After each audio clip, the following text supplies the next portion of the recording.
नमस्कार दोस्तों, स्वागत है आपका आपके अपने YouTube चैनल पर। दोस्तों सीडीपी में हम chapter wise questions practice start कर रहे हैं और ये हमारी फर्स्ट वीडियो है और इस फर्स्ट वीडियो में हम अपना फर्स्ट चैप्टर इंटेलिजेंस चैप्टर के क्वेश्चंस प्रैक्टिस करेंगे। अगर आप सीटेट और एचटेट दोनों की तैयारी कर रही हैं तो दोनों के लिए ही ये जो सीरीज है ये आपकी इंपॉर्टेंट सीरीज है, तो आप इसको अच्छे तरीके से करना। और अगर आप DSSB की तैयारी कर रही हैं तो उसमें भी टीचिंग एप्टीट्यूड में आपका इंटेलिजेंस चैप्टर जो है इससे क्वेश्चन पूछे जाते हैं, तो आप जो है वो अगर DSSB कर रहे हैं तो भी आपके लिए सीरीज जो है वो इम्पोर्टेंट रहने वाली है। तो इस सीरीज को जो है वो आप अच्छे तरीके से करना। तो आज जो है वो अपना फर्स्ट चैप्टर है इंटेलिजेंस का, उसी पर बेस्ड जो है वो हम क्वेश्चंस करेंगे। तो देखिए हमें फर्स्ट क्वेश्चन क्या दे रखा है। तो देखिए फर्स्ट क्वेश्चन हमें दे रखा है कि बुद्धि की अक्षमता है। हमें बताना है कि बुद्धि की अक्षमता है। यहाँ पर हमें 4 पॉइंट्स दे रखे हैं, हमें बताना है कि इनमें से कौन सी बुद्धि की अक्षमता है। तो देखिए फर्स्ट जो ऑप्शन इसमें हमें दे रखा है अधिगम, यानी कि जो बुद्धि है वो क्या करता है, अधिगम करता है। तो फर्स्ट ऑप्शन है आपका अधिगम का जो काम है वो आपका अधिगम करना भी होता है। सेकंड हमें दे रखा है नई परिस्थितियों में स्वयं को समायोजित करना। तो ये भी जो है वो हम बुद्धि से ही कर सकते हैं कि अगर हमारे सामने कोई भी नई परिस्थिति अगर हमारे सामने आती है तो उसमें अगर हमारे पास अगर बुद्धि नहीं होगी तो हम स्वयं को जो है वो समायोजित नहीं कर पाएंगे। बुद्धि से ही जो है वो हम अपनी नई परिस्थितियों में जो है वो स्वयं को समायोजित कर पाते हैं। तो ये भी जो है वो बुद्धि की एक अक्षमता होती है। उसके बाद में हमें दे रखा है विचारों के संदर्भ में सोचना। तो ये भी जो है वो आपकी बुद्धि की ही एक अक्षमता है कि हम विचारों के संदर्भ में सोचते हैं। तो यहाँ पर जो है ये आपका उपरोक्त सभी जो है ये आपका आंसर सही हो जाएगा। तो बुद्धि की जो क्षमता होती है वो अधिगम करना भी होता है, नई परिस्थितियों में स्वयं को समायोजित करना भी होता है और विचारों के संदर्भ में सोचना जो है वो भी आपका बुद्धि की क्षमता में ही आता है। तो तीनों ही ऑप्शन आपके करेक्ट है, तो आपका उपरोक्त सभी डी ऑप्शन जो है ये आपका आंसर हो जाएगा। क्लियर है। नेक्स्ट क्वेश्चन देखिए। नेक्स्ट क्वेश्चन जो है ये आपका सेकंड क्वेश्चन है और देखिए ये जो है वो आपका यहाँ पर इंपॉर्टेंट है क्योंकि जो बहुबुद्धि का जो सिद्धांत है ये आपका हार्वर्ड गार्डनर ने दिया था और बहुबुद्धि सिद्धांत से जो है वो बहुत सारे क्वेश्चंस पूछे जाते हैं। एक यहाँ पर सिलेबस में अलग से जो है वो आपको बहुबुद्धि सिद्धांत का जो है वो टॉपिक दिया हुआ रहता है, क्योंकि ये जो आपका टॉपिक है ये आपका मोस्ट इंपॉर्टेंट टॉपिक है। तो जब हम यहाँ पर इंटेलिजेंस की जो यहाँ पर सिद्धांत करते हैं, थ्योरी करते हैं, तो वहां पर आपको बहुबुद्धि सिद्धांत जो है ये आपको बहुत अच्छे तरीके से करनी होती है। क्लियर है। तो यहाँ पर ये चीज भी जो आप नोट कर लेना कि जो बहुबुद्धि सिद्धांत है ये किसने दिया था, ये जो है वो आपका हार्वर्ड गार्डनर ने दिया था। किसने दिया था बहुबुद्धि का जो सिद्धांत है, हार्वर्ड गार्डनर। ठीक है, हार्वर्ड गार्डनर ने जो है ये बुद्धि का सिद्धांत जो है वो आपका दिया था। तो ये आपको ध्यान रखना है कि जो बहुबुद्धि का जो सिद्धांत है वो किसने दिया था, हार्वर्ड गार्डनर ने दिया था। ये जो है वो यहाँ पर अगर हम सीटेट की बात करें तो उसमें 7 टाइप की जो है वो बुद्धि को शामिल किया जाता है। एनसीईआरटी की बुक में अगर हम देखें तो 8 प्रकार की बुद्धि होती है, लेकिन एक जो है वो आपकी यहाँ पर अस्तित्ववादी बुद्धि को जो है वो शामिल किया गया था। तो टोटल आपकी यहाँ पर 9 प्रकार की बुद्धि जो है वो आ जाती है। तो अगर टाइप से सीधा क्वेश्चन पूछा जाए तो आपके पास यहाँ पर जो है वो एनसीईआरटी की बुक में 8 टाइप दे रखे हैं, तो आपको यहाँ पर 8 प्रकार की बुद्धि करना है अगर टाइप से पूछ लिया जाए तो। और अगर अलग अलग पूछा जाएगा तो उसमें अस्तित्ववादी से भी क्वेश्चन आ जाते हैं। तो आपको ध्यान रखना कि 9 प्रकार की जो है वो बुद्धि होती है। क्लियर है। और सीटेट में जो है वो यहाँ पर 7 प्रकार की बुद्धि जो है वो सामान्य तौर पर जो वो यूज करते हैं। उसके बाद जो है वो आपके पास एक प्रकृतिवादी बुद्धि और एक जो है वो आपका यहाँ पर अस्तित्ववादी बुद्धि जो है वो बाद में शामिल की गई थी। तो इसलिए आपके यहाँ पर टोटल 9 बुद्धि हो गई थी। तो अगर आपको यहाँ पर सीधा पूछा जाए कि बुद्धि कितने प्रकार की होती है, यानी कि बहुबुद्धि जो है वो कितने प्रकार की होती है, तो वो आपकी 8 प्रकार की होती है। तो ये आपको ध्यान रखना है। क्लियर है। और ये क्वेश्चन देखना क्या दे रखा है कि बहुबुद्धि सिद्धांत के अनुसार हमें बताना है कि इसमें से कौन सी स्टेटमेंट जो है वो बहुबुद्धि सिद्धांत के अकॉर्डिंग है। तो देखिए फर्स्ट हमें दे रखा है कि त्वरित बुद्धि को तेजी से बढ़ाया जा सकता है। तो देखिए यहाँ पर जो है वो ऐसा यहाँ पर कुछ नहीं लिखा हुआ कि जो बहुबुद्धि है उसमें हम त्वरित बुद्धि को तेजी से बढ़ा सकते हैं, या फिर आपके पास जो है वो सी ऑप्शन जैसे दे रखा है पेपर पेंसिल सहायक परीक्षण सहायक नहीं है। तो मतलब ये भी जो है वो उसमें कुछ नहीं दे रखा। उसके बाद जो नेक्स्ट है ये दे रखा है कि बुद्धि को प्रभावी शिक्षा शास्त्र के साथ बढ़ाया जा सकता है। तो ऐसा कुछ भी जो है वो आपका बहुबुद्धि सिद्धांत में नहीं है। आपका जो बी ऑप्शन है आपका करेक्ट हो जाएगा कि इसमें जो है वो बुद्धि कई प्रकार की होती है। तो यहाँ पर हमने जैसे किया 7 प्रकार की जो है वो आपका जो सीटेट होता है उसमें आपके पास जो है वो सामान्यतः जो बोला जाता है वो आपके पास 7 प्रकार की बहुबुद्धि में जो है वो 7 प्रकार की बुद्धि आती है। एनसीईआरटी की बुक में जो है वो 8 प्रकार की बुद्धि जो है वो दे रखी है, लेकिन टोटल जो है वो आपके पास 9 प्रकार की जो है वो बुद्धि होती है। तो वो देख लीजिए कौन कौन सी है, क्योंकि टाइप से क्वेश्चन आएगा तो आप 8 प्रकार की बुद्धि करेंगे, लेकिन अगर अलग अलग टाइप अगर दे दिया जाए आपसे अस्तित्व अस्तित्ववादी बुद्धि भी पूछी जा सकती है, तो वहां पर आपको पता होना चाहिए कि बहुबुद्धि के अंदर ही आता है। तो देखिए यहाँ पर मैं आपको बता देती हूँ कि फर्स्ट बुद्धि कौन सी होती है। फर्स्ट बुद्धि जो है ये आपके पास यहाँ पर गणितीय और तार्किक होती है, ठीक है, गणितीय और तार्किक बुद्धि, गणितीय और तार्किक बुद्धि। सेकंड जो है ये आपके पास यहाँ पर होती है शारीरिक गतिक बुद्धि, शारीरिक गतिक बुद्धि, शारीरिक गतिक बुद्धि। और ये बुद्धि जो है वो आपको अच्छे तरीके से याद रखनी है क्योंकि सीधी जो है वो पूछी जा सकती है। उसके बाद में जो है वो थर्ड यहाँ पर आपके पास होती है संगीतज्ञ बुद्धि, संगीतज्ञ बुद्धि। उसके बाद फोर्थ है यहाँ पर स्थानिक बुद्धि, स्थानिक बुद्धि, स्थानिक बुद्धि। उसके बाद जो है वो फिफ्थ बुद्धि जो आती है वो आपकी यहाँ पर भाषिक बुद्धि आ जाएगी, ठीक है, भाषिक बुद्धि, भाषिक बुद्धि। उसके बाद जो है वो सिक्स्थ टाइप की जो होती है, ये देखिए आप जो है वो यहाँ पर इनकी स्पेलिंग याद रखना। एक होता है आपके पास इंट्रापर्सनल, इंट्रापर्सनल, इंट्रापर्सनल जो होता है ये यहाँ पर जो खुद की भावनाओं को जो है वो समझता है, खुद से ही रिलेट होता है, तो ये इंट्रापर्सनल होता है। और सेवंथ जो ये आपको याद रखना है इंटरपर्सनल, ये दूसरों से रिलेट होता है, ठीक है, दूसरों की भावनाओं को समझे, वो आपका इंटरपर्सनल होता है। उसके बाद में एट टाइप की जो आती है ये आपके पास यहाँ पर प्रकृतिवादी होती है, प्रकृतिवादी बुद्धि होती है। उसके बाद जो है वो नाइन्थ टाइप की जो आती है वो आपके पास यहाँ पर अस्तित्ववादी बुद्धि होती है, ठीक है, अस्तित्ववादी बुद्धि। तो ये जो है वो आपके पास यहाँ पर टोटल 9 प्रकार की बुद्धि होती है जो कि बहुबुद्धि सिद्धांत में है, जो कि हार्वर्ड गार्डनर ने दी थी। गणित और तार्किक में यहाँ पर गणित से संबंधित हो जाएगा। शारीरिक गति बुद्धि में जो है वो आपके पास यहाँ पर जो नृत्यक हो गया, धावक हो गए, यानी कि शरीर के अंगों का जहां पर प्रयोग होता है वो आपके पास शारीरिक गतिक बुद्धि हो जाएगी। संगीतज्ञ में आपके पास यहाँ पर संगीत से रिलेट होगा। स्थानीय बुद्धि में जो है ये आपके यहाँ पर मैप वाले जो होते हैं यहाँ पर वो आपके पास स्थानिक बुद्धि में आता है, पायलट आपका स्थानिक बुद्धि में आता है। उसके बाद जो है वो आपका यहाँ पर भाषिक बुद्धि, भाषिक बुद्धि में जो है वो आपके कवि साहित्यकार जो है वो आ जाते हैं। इंट्रापर्सनल खुद से संबंधित हो जाए, जो खुद की भावनाओं को समझता है वो इंट्रापर्सनल में आता है, और जो दूसरों की भावनाओं को समझते हैं वो इंटरपर्सनल में आ जाता है।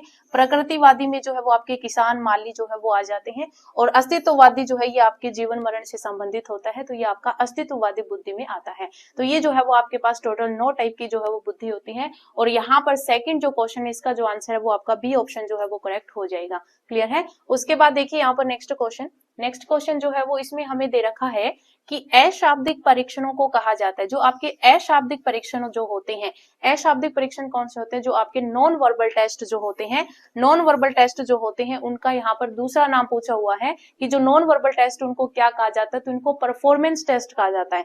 क्या कहा जाता है? परफॉर्मेंस टेस्ट, यानी कि प्रदर्शन परीक्षण जो है वो अशाब्दिक परीक्षणों को कहा जाता है, तो ये आपको ध्यान रखना है। उसके बाद देखिए यहाँ पर नेक्स्ट 4th नंबर क्वेश्चन में हमें क्या दे रखा है कि बुद्धि का कौन सा प्रकार गार्डनर द्वारा नहीं सुझाया गया है, यानी कि हार्वर्ड गार्डनर ने इनमें से कौन सी बुद्धि जो है वो नहीं दी है, ये हमें यहाँ पर बताना है। तो मैंने आपको बताई 9 टाइप की जो भी बुद्धि है वो सारी मैंने आपको यहाँ पर बताई। तो इसमें देख लीजिए यहाँ पर कौन सी है अंतरवैयक्तिक, और ये जो है ये आपके यहाँ पर अंतरवैयक्तिक जो है ये आपके दूसरों की भावनाओं से, यानी कि ये इंटरपर्सनल वाली है, ठीक है। तो ये एक अंतरवैयक्तिक होती है और एक अंत्यवैयक्तिक होती है, तो इसलिए आप हिंदी में कंफ्यूज ना हो, इसलिए मैंने आपको ये इंग्लिश में ही बताई है, तो आप इसको इंग्लिश में ही ध्यान रखना। तो देखिए यहाँ पर इंटरपर्सनल तो हार्वर्ड गार्डनर ने दी है, शारीरिक गतिक भी दी है और तार्किक गणितीय भी दी है।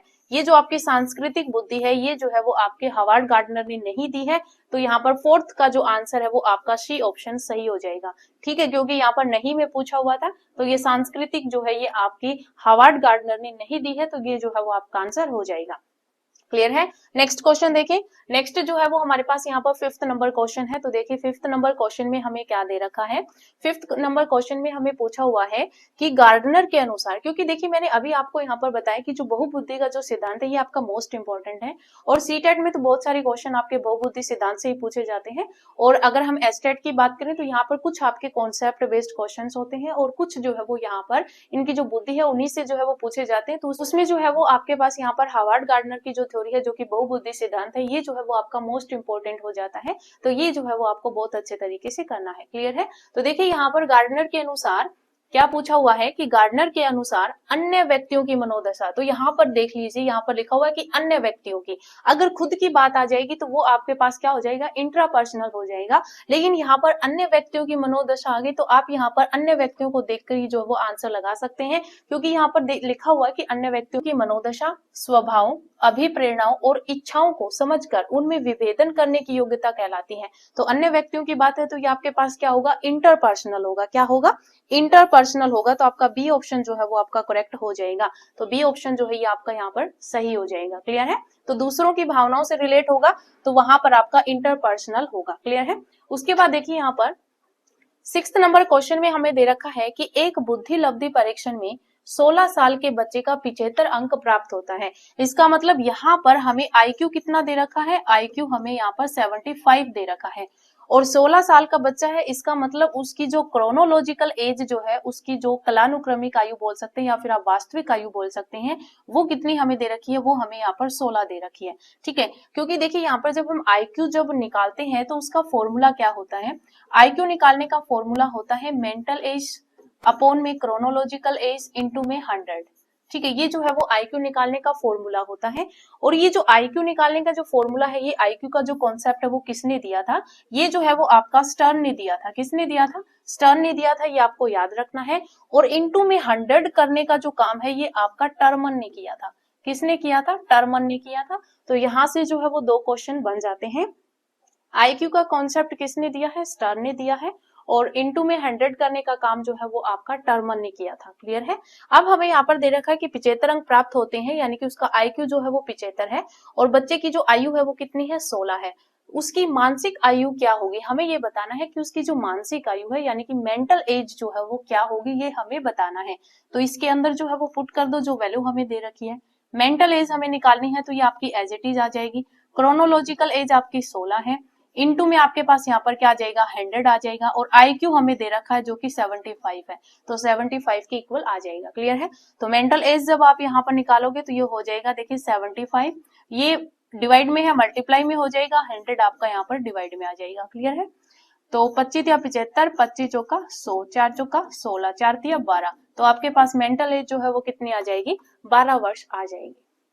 क्लियर है। तो ये जो है वो आपका फॉर्मूला है आईक्यू निकालने का। अगर आपको यहाँ पर आईक्यू दे रखा है तो यहाँ से जो है वो एक वैल्यू आपको गिवन होगी, वहां से अगर मेंटल पूछा है तो मेंटल आ जाएगा, और अगर क्रोनोलॉजिकल पूछ ली जाएगी तो वहां पर आपके पास जो है वो उसकी वास्तविक जो आयु है वो आ जाएगी। क्लियर है। तो इस तरीके से जो है वो हम यहाँ पर क्वेश्चंस निकालते हैं। उसके बाद देखिए यहाँ पर नेक्स्ट हमें दिया हुआ है, वही जो मैंने आपको बताया वही क्वेश्चन आ गया कि बुद्धि लब्धि या आईक्यू की अवधारणा को यहाँ पर आएगा डैश द्वारा दिया गया है, यानी कि किसके द्वारा दिया गया, किसके द्वारा विकसित किया गया, यही हमें बताना है। तो बुद्धि लब्धि जो है ये किसने दी थी, ये बुद्धि लब्धि का जो कॉन्सेप्ट है वो स्टर्न के द्वारा दिया गया है। तो बी ऑप्शन आपका यहाँ पर सही हो जाएगा। क्लियर है। उसके बाद देखिए यहाँ पर नेक्स्ट क्वेश्चन हमें क्या दे रखा है, नेक्स्ट क्वेश्चन जो है ये हमें दे रखा है कि 140 और उससे ऊपर की बुद्धि लब्धि वाले व्यक्ति को निम्न के रूप में जाना जाता है। तो मैंने आपको यहाँ पर जो है वो इसकी तालिका करवाई थी। अगर आपने जो थ्योरी वीडियो है अगर वो आपने की है तो आपको ये सारे क्वेश्चंस बहुत आसान लगेंगे, क्योंकि जो मैंने यहाँ पर इंटेलिजेंस चैप्टर जो मैंने आपको करवा रखा है वो मैंने आपको बहुत बारीकी से अच्छे तरीके से समझा रखा है। तो आप जो है वो प्लेलिस्ट में जाकर इंटेलिजेंस चैप्टर को जो है वो पढ़ लीजिए। आपको यहाँ पर जितने भी क्वेश्चंस मिलेंगे वो सारे ही आपको थ्योरी वीडियो में जो है वो समझाए हुए हैं, तो आप थ्योरी वीडियो को जरूर करना। क्लियर है। देखिए यहाँ पर जो है वो हमें क्वेश्चन में दे रखा है कि 140 प्लस जो है उसका, यानी कि 140 प्लस आईक्यू का जो बच्चा होता है उसको क्या कहा जाता है, तो वो आपका प्रतिभाशाली होता है, प्रतिभाशाली बच्चा होता है। तो ये आपका ए ऑप्शन जो है वो सही हो जाएगा। उसके बाद देखिए यहाँ पर नेक्स्ट क्वेश्चन हमें क्या दे रखा है, नेक्स्ट में हमें दे रखा है कि एक 10 वर्ष का बालक जो उन पदों पर सफल रहा है जिन पर अधिकांश 6 वर्षीय बालक सफल होते हैं। यानी कि एक 10 साल का बच्चा है, इसका मतलब क्रोनोलॉजिकल एज जो है यानी कि उसकी जो वास्तविक एज है वो क्या है, 10 वर्ष है, क्योंकि यहाँ पर दिया हुआ है कि 10 वर्ष का बालक जो उन पदों पर सफल रहा जिन पर अधिकांश 6 वर्षीय बालक सफल होते हैं। यानी कि उसकी जो मेंटल एज है वो कितनी है, मेंटल एज जो है वो हमारे पास 6 है, तो उसकी मानसिक आयु ही हमें पूछ रखी है। तो यहाँ पर उसकी मेंटल एज जो है वो कितनी हो जाएगी, 6 ही हो जाएगी। और अगर इसमें आईक्यू पूछ लिया जाता तो आपके पास यहाँ पर फॉर्मूला क्या लग जाता, अगर आईक्यू पूछा होता तो फॉर्मूला हो जाता मेंटल एज अपॉन में क्रोनोलॉजिकल एज इंटू में 100। तो यहाँ पर जो है वो 6 अपॉन में 10 इंटू में 100, तो यानी कि 1 0 से 1 0 कैंसिल हो जाती, आपके पास यहाँ पर 60 आ जाता।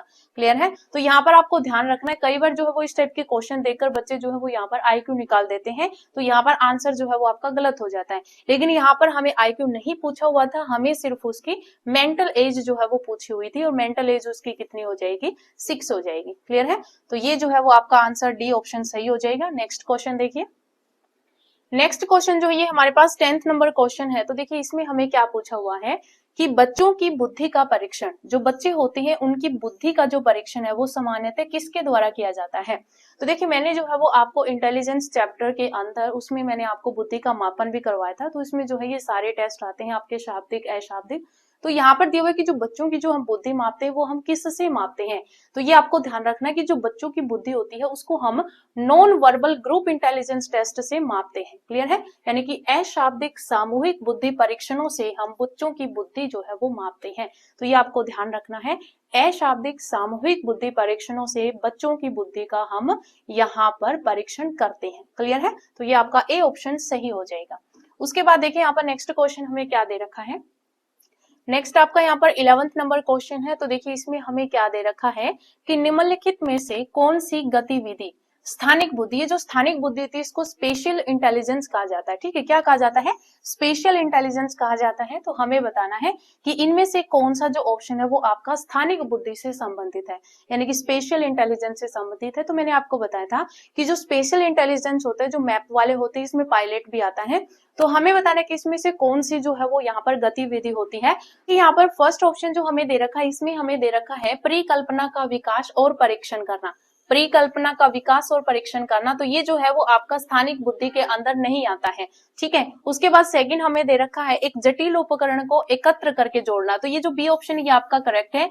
जो स्थानिक बुद्धि है, देखिए ये जो है वो आपको चीजें याद रखनी होगी। स्थानिक में मैंने आपको बताया था कि मैप से संबंधित होता है, यानी कि जो घूमने से रिलेटेड होता है वो आपका स्थानिक बुद्धि में आता है, और यहाँ पर जो है वो आपका पायलट जो है वो स्थानिक बुद्धि के अंदर आता है। तो ये आपको ध्यान रखना है। तो एक जटिल उपकरण को एकत्र करके जोड़ना जो है वो आपका स्थानिक बुद्धि में आएगा। बाद यहाँ पर अगर हम बात करें मौखिक अनुन्य करना, तो ये जो है वो आपका यहाँ पर स्थानिक में नहीं आता है। उसके बाद है यह महसूस करना कि कब विनम्र होना है, तो ये भी जो है वो आपका स्थानिक बुद्धि में नहीं आता है। तो आपका बी ऑप्शन जो है वो आपका यहाँ पर करेक्ट हो जाएगा। क्लियर है। तो ये जो एक जटिल उपकरण होता है उसको एकत्र करके जोड़ना जो है वो आपका स्थानिक बुद्धि में आता है। तो ये आपको अच्छे तरीके से याद रखना है। क्लियर है। उसके बाद देखिए यहाँ पर नेक्स्ट क्वेश्चन हमें क्या दे रखा है।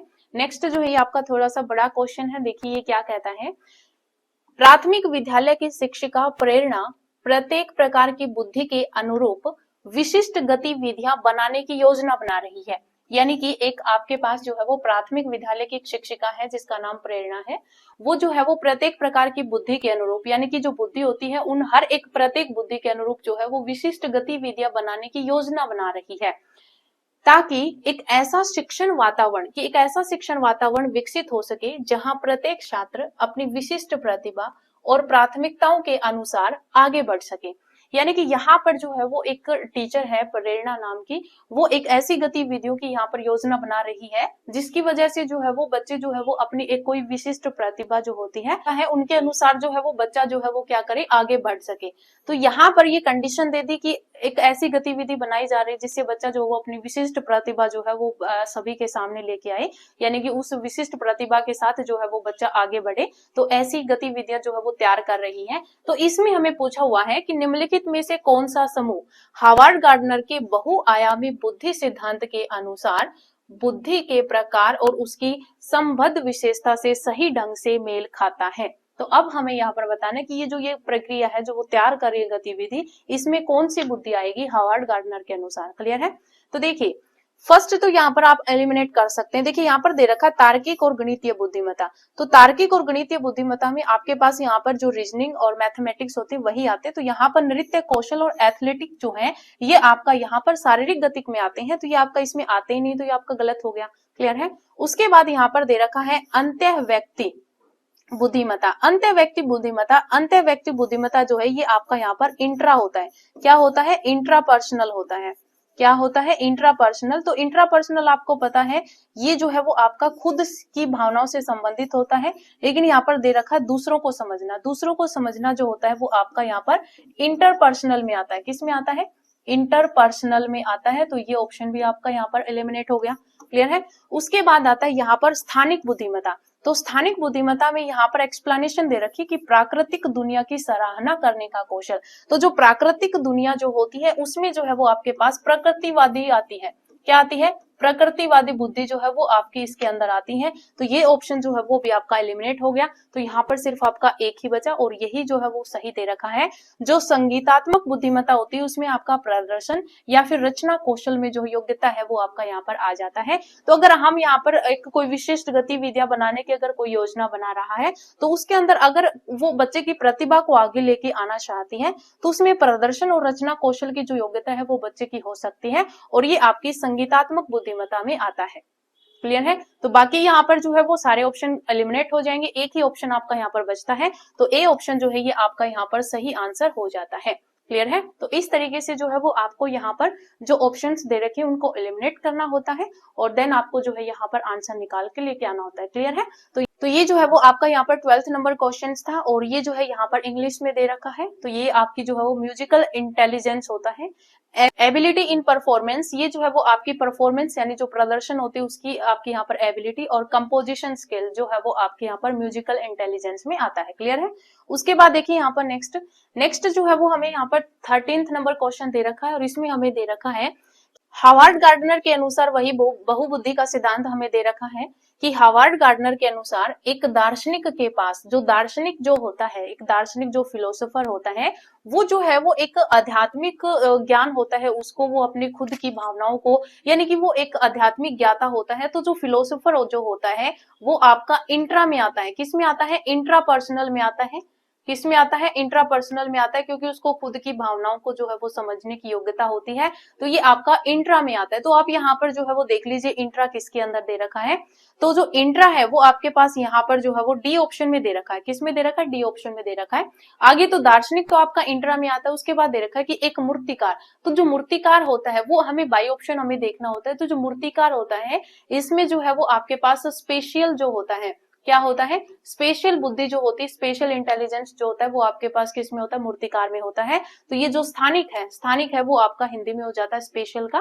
तो ये जो स्थानिक और अंतर्वैयक्तिक डी ऑप्शन जो है ये आपका यहाँ पर सही हो जाता है। क्लियर है। तो यहाँ पर मूर्तिकार जो होता है वो आपका किस में आता है, वो स्थानिक में आता है। तो डी ऑप्शन जो है ये आपका यहाँ पर सही हो जाता है। क्लियर है। तो ये चीजें जो है वो आपको अच्छे तरीके से याद रखनी है। तो अंतर्वैयक्तिक और स्थानिक के अंदर जो है वो आपका यहाँ पर आंसर आता है। तो अंतर्वैयक्तिक में आपका यहाँ पर दार्शनिक आता है और मूर्तिकार आपका स्थानिक में आता है। तो डी ऑप्शन आपका यहाँ पर करेक्ट हो जाता है। क्लियर है। नेक्स्ट देखिए, नेक्स्ट जो है वो हमें यहाँ पर 14th नंबर क्वेश्चन दे रखा है। तो देखिए 14th नंबर क्वेश्चन में हमें क्या पूछा हुआ है कि यदि एक विद्यार्थी गाने की अच्छी धुन बना सकता है, किसकी, गाने की, कि गाने की अच्छी धुन बना सकता है और वह अन्य विद्यार्थियों के साथ अंत्यक्रिया करता है, दूसरों की सहायता करता है और उसका सामाजिक दायरा बहुत अच्छा है, तो वह किस प्रकार के बौद्धिक कौशल में अच्छा है। तो वही सेम हो गया, यहाँ पर दूसरों की ही सहायता करता है, उसका सामाजिक दायरा बहुत अच्छा है, यानी दूसरों से रिलेट कर दिया। तो वही सेम है कि अगर दूसरों से रिलेट कर दिया तो आपका यहाँ पर क्या आएगा, इंटरपर्सनल आएगा। क्या आएगा, इंटरपर्सनल आएगा। और यहाँ पर संगीत की अच्छी धुन बना सकता है, गाने की अच्छी धुन बना सकता है, इसका मतलब वो संगीत में होगा। ठीक है। तो यहाँ पर संगीत में के साथ क्या आएगा, इंटरपर्सनल आएगा, यानी कि म्यूजिकल के साथ आपका यहाँ पर इंटरपर्सनल आएगा। तो बी ऑप्शन जो है ये आपका यहाँ पर सही हो जाएगा। क्लियर है। तो संगीत में और अंतर्वैयक्तिक जो बुद्धि है वो आपके पास यहाँ पर जो क्वेश्चन दे रखा है उस विद्यार्थी में कौन सी बुद्धि है, संगीत में और अंतर्वैयक्तिक। क्लियर है। यानी कि म्यूजिकल एंड इंटरपर्सनल बुद्धि जो है वो उस विद्यार्थी के अंदर है। क्लियर है। नेक्स्ट देखिए, नेक्स्ट जो है वो हमें यहाँ पर 15th नंबर क्वेश्चन दे रखा है। ये 15th नंबर क्वेश्चन है। तो देखिए ये क्वेश्चन क्या कहता है, देखिए इस क्वेश्चन में हमें क्या पूछ रखा है कि राम में जगहों को पहचानने व उसके अनुरूप संचालन करने जैसे कि नौ चालन के कौशल। तो देखिए मैंने आपको बताया था कि यहाँ पर जो आपके जगहों को पहचानने और पायलट जो होता है और मैप वाले जो होते हैं वो सारे आपके स्पेशल में आते हैं।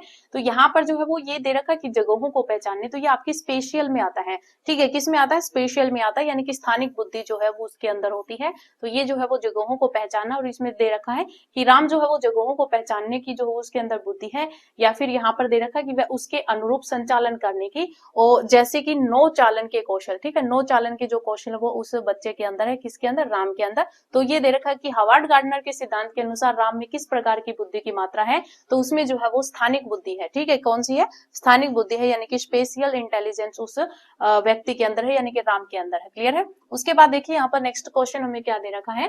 नेक्स्ट हमारे पास यहाँ पर 16th नंबर क्वेश्चन है। तो देखिए इसमें हमें क्या दे रखा है। इसमें हमें पूछा हुआ है कि नेता सभी प्रकार के जानवरों, पौधों, धातुओं और खनिजों की पहचान कर सकती है। तो देखिए यहाँ पर जानवर, पौधे, धातु और खनिज हो गए, तो ये जो है वो आपके प्रकृतिवादी से संबंधित हो जाते हैं। तो इसमें यही पूछा हुआ है कि हार्वर्ड गार्डनर की जो बहुबुद्धि सिद्धांत उसके अनुसार ये जो है वो कौन सी बुद्धि के अंतर्गत आती है, तो ये जो है वो आपकी यहाँ पर प्रकृतिवादी के अंतर्गत आती है, यानी कि नेचुरलिस्टिक जो है ये आपके पास यहाँ पर आंसर हो जाएगा। क्लियर है? तो ये जो है वो आपका 16th क्वेश्चन था, और इसका जो बी ऑप्शन है ये आपका करेक्ट हो जाएगा। उसके बाद देखिए यहाँ पर 17th नंबर क्वेश्चन में हमें क्या पूछा हुआ है। 17th में हमें पूछा हुआ है कि बुद्धि के विकास के संबंध में जुड़वा अध्ययनों के परिणाम इंगित करते हैं। तो यहाँ पर देखिए जुड़वा अध्ययनों के जो परिणाम है वो क्या इंगित करते हैं, हमें यही बताना है। तो हमें फर्स्ट दे रखा है कि आनुवांशिक और वातावरणीय दोनों कारक महत्वपूर्ण है। ठीक है, तो ये ऑप्शन आपका यहाँ पर सही होगा, क्योंकि आनुवांशिक और वातावरणीय ये जो दोनों कारक हैं, क्योंकि हर एक चीज जो वो आपकी आनुवांशिक बुद्धि जो है वो आपकी आनुवांशिकता से भी प्रभावित होती है और वातावरण से भी। ठीक है, तो ये आपका ए ऑप्शन जो है वो आपका सही हो जाएगा। उसके बाद दे रखा ना तो आनुवांशिक और ना ही वातावरणीय, तो ये भी गलत हो गया। उसके बाद आनुवांशिक कारकों की तुलना में वातावरणीय कारक जो है वो अधिक महत्वपूर्ण होते हैं, ये भी गलत हो गया।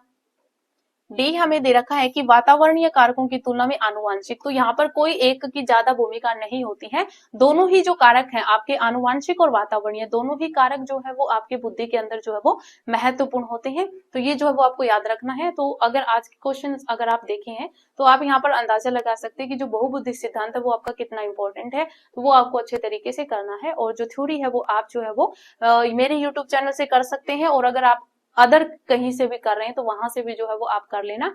और इसमें बहुबुद्धि सिद्धांत जो है ये आपको बहुत अच्छे तरीके से पढ़ना है। क्लियर है? उसके बाद देखिए यहाँ पर 18th नंबर क्वेश्चन में हमें क्या दे रखा है।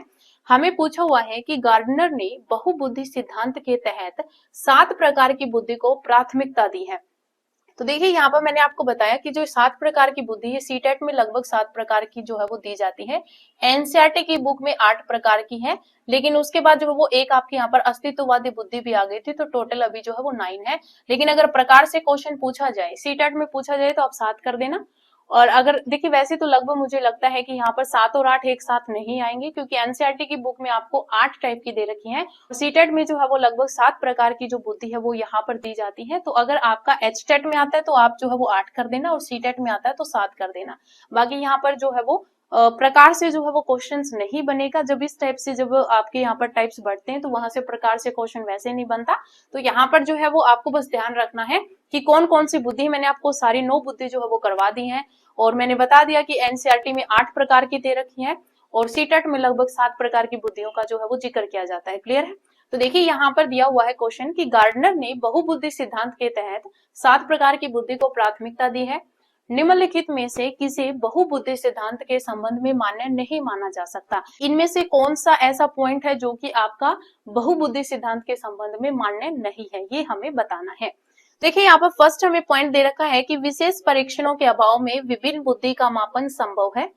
सेकंड देखिए हम यहाँ पर जो है वो इसका बेस्ट आंसर जो है वो चूज करेंगे। तो सेकंड हमें क्या दे रखा है, यह सभी 7 बुद्धि को समान महत्व नहीं देता है, तो ये भी जो है वो आपका सही है। उसके बाद देखिए यहाँ पर सी ऑप्शन हमें दे रखा है कि यह केवल अब्राहम मास्लो के पूरे जीवन में एक मजबूत अनुभवात्मक अध्ययन पर आधारित है।